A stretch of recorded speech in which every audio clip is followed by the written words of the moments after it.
ଅଛେ ଏମାନେ ହେଲେ ପାଞ୍ଚ ଭାଇ ହେଲା। ପାଞ୍ଚ ଭାଇ ଯଦି ସାଙ୍ଗରେ ସେମାନେ ରହିବେ ତାହେଲେ ତାଙ୍କ ସାଙ୍ଗରେ କେହି ଲାଗିବେନି, ସମସ୍ତେ ଡରିବେ ଯେ ତାଙ୍କର 5 ଜଣ ଅଛନ୍ତି ହେଲା। ତାପରେ ଯଦି ଜଣେ ଭାଇ ରହିବ ତାଙ୍କ ସାଙ୍ଗରେ ସମସ୍ତେ କଣ କରିବେ, ଏକଲା ଅଛି ସେ କିଛି କରିପାରିବନି ହେଲା। ଜଣେ ଉଠିକି ଆସ, ଦେଖ ଗୋଟେ ସାଙ୍ଗରେ ଏକା ସାଙ୍ଗରେ ଭାଙ୍ଗି ପାରିବ, ଏଇଟା ଏଠି ଭାଙ୍ଗିଲ କିଛି ଲଗେଇବନି, ସେମିତି ନାହିଁ, ଏମିତି ଧରିକି ଏମିତି ଭାଙ୍ଗ, ଦେଖି ଭାଙ୍ଗି ପାରିବ, ଭାଙ୍ଗି ହବନି। କିନ୍ତୁ ଆମେ ଜଣକୁ ନେଇକି ଯଦି ଏମିତି ଭାଙ୍ଗିବା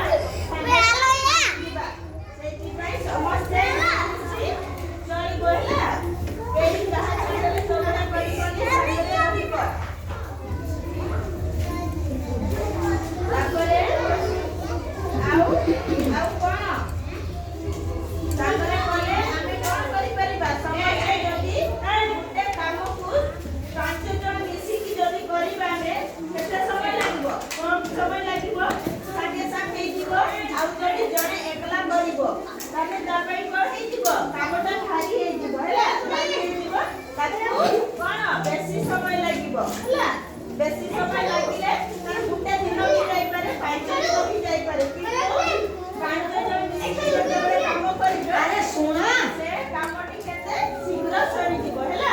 ସେଇଥିପାଇଁ କହୁଛନ୍ତି ଯେ ଏକତା ହିଁ ବଳ ହେଲା। ବୁଝିପାରିଲ?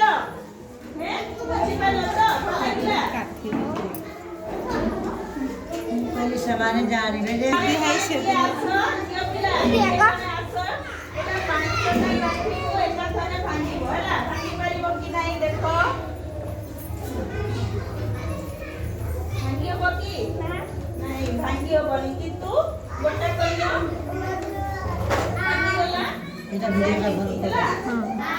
ତାପରେ ତମେ ପାରିବ, ଦେଖି ଏକାଥରେ ପୁରା ଭାଗ, କିଛି ଲାଗିବନି, ଭାଙ୍ଗି ହବନି, ନାଇଁ, ଭାଙ୍ଗି ହବନି।